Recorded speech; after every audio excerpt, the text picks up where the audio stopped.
As far as Mario goes, obviously you cannot help but think of the word classic. From the original Mario Bros. And even something like Mario Galaxy, it's not hard to see why. How about we do something totally obscure? I mean, we've seen Mario in most of the games that people remember him by.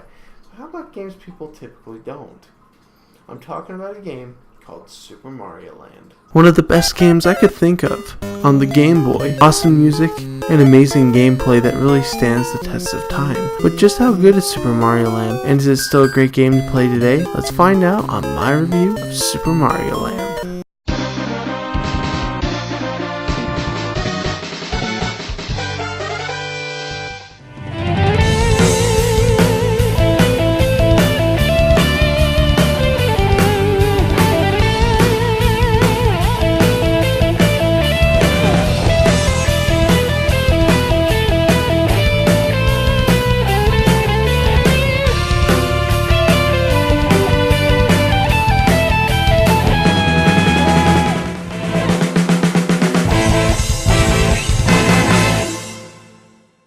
Mario Land is a very obscure game, and I think that most people know how obscure this game is. The history is super obscure as well. Mario Land was created along with the Game Boy by the maker of the Metroid series, Yoshiro Yamaguchi. The game was also made without the creator Shigeru Miyamoto. This game would also be the first handheld Mario game ever. The game was released on the Game Boy August 1st, 1989, under the name Super Mario Land. The gameplay for Super Mario Land is just like any other Mario game. First off, you hit start to play, and then after starting the game, you're taken to the world of Mario, where you can once again press B to run and A to jump. Running and jumping in this game are a bit clunky. The running makes Mario's acceleration go super fast. His acceleration is off the freaking charts in this game. The jump in this game is really floaty, but also the fact that when you actually fall down, you're falling faster than gravity. Mario Land is a super easy game, however there are some sections and later levels that are super hard because Mario falls so fast. I really cannot stand the jumping, however with some practice the jump isn't too bad. The next thing as far as gameplay is the power up. Once again you have the mushroom and you have a fire flower, or should I say super ball flower. The mushroom, just like any other Mario game, makes Mario bigger and he gets a second hit. The super ball flower is great because you can throw the ball right into each tight places to actually pick up more coins. It's super satisfying to get coins this way because it just bounces around everywhere and gets all the coins for you. The next power up is the hearts and star. The hearts grant you an extra life and the star gives you invincibility, just like any other Mario game. The enemies in this game are really funky as well. Let's get the ones out of the way that I absolutely cannot stand. It's the spiders and the Easter Island heads. First off, I hate spiders, so this is super creepy for me, and not only that, they put them in the most annoying spots in the game. The Easter Island heads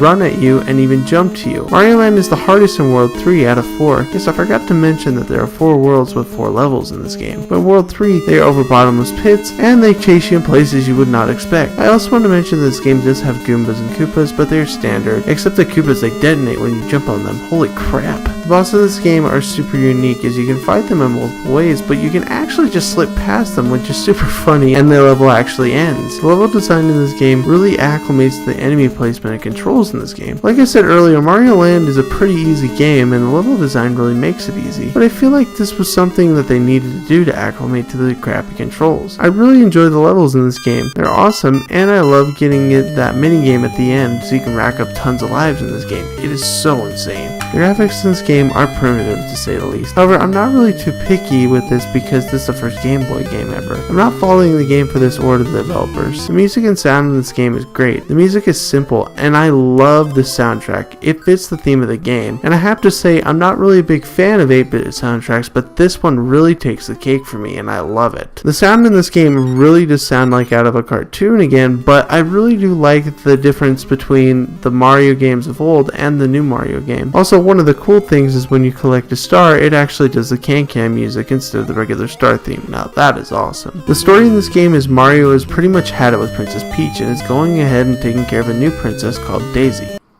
Ooh, Mario's a player, I see. After getting through each level, Mario takes on the world boss and then gets the final boss, Tenica. What a stupid name.